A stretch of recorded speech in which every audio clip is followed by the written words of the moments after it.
Charles Thépeau, bonsoir. Bonsoir. Vous êtes chercheur invité au Washington Institute for Near East Policy, auteur de cet ouvrage, Le monde arabe en morceaux, des printemps arabes au recul américain aux éditions Armand Collin. Merci d'être avec nous. Que vous inspire cette conférence internationale sur le retour des réfugiés syriens avec l'aide de la Russie ? Comme votre reportage l'a souligné, c'est avant tout une conférence d'affichage.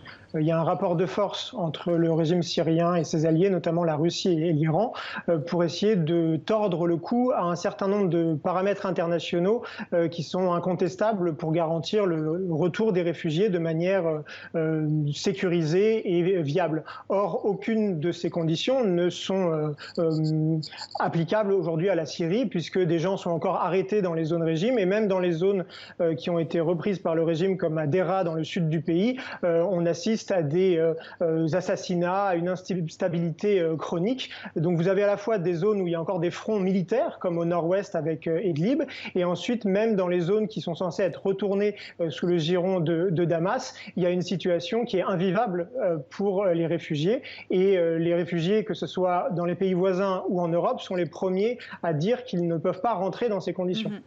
Charles Thépeau, la famille Assad tient la Syrie d'une main de fer depuis exactement 5 décennies aujourd'hui. Le 13 novembre 1970, le général Hafez al-Assad mène un coup d'État. Son slogan deviendra socialisme, arabisme et laïcité. Vous diriez que c'est le début d'une dictature héréditaire ?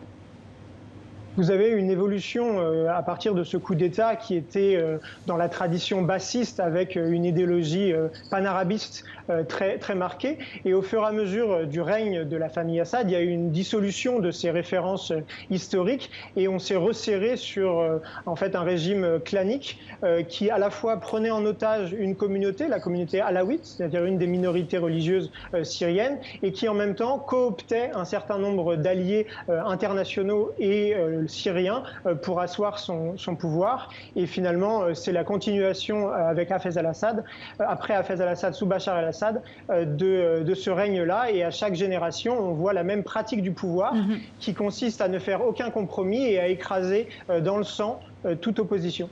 On voit aujourd'hui que le clan Assad se déchire, tumultueuse relation entre Bachar el-Assad et son cousin Rami Makhlouf. Est-ce que la survie du régime est assurée ? Elle n'est pas assurée en raison de ces divisions internes, comme vous l'avez rappelé, mais elle est surtout mise en danger parce que si le régime a gagné une partie de la guerre, il n'a pas les moyens de gagner la paix. Vous avez à Damas aujourd'hui des files infinis de gens qui demandent du pain ou qui demandent de l'essence pour pouvoir se déplacer. Et donc les circonstances économiques de la guerre empêchent le régime d'asseoir réellement ou de redéployer son contrôle.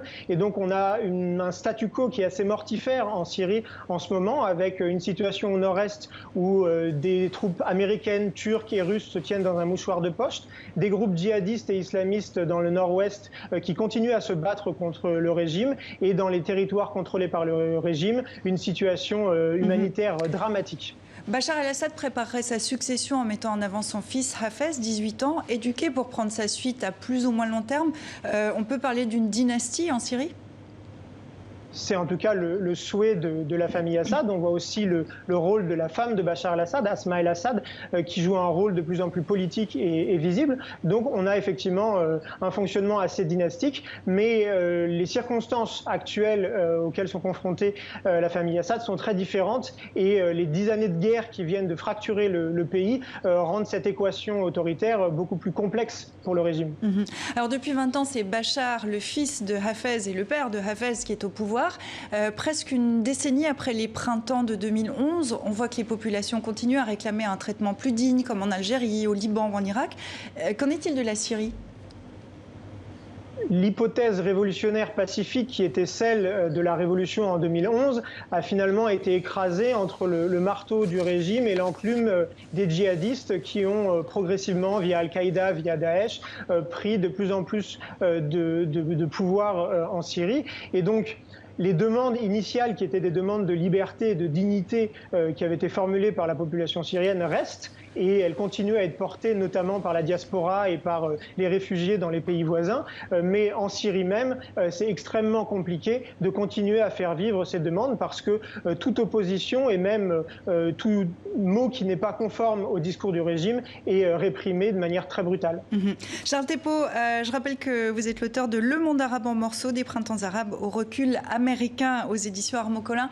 Merci beaucoup d'avoir été avec nous depuis Washington.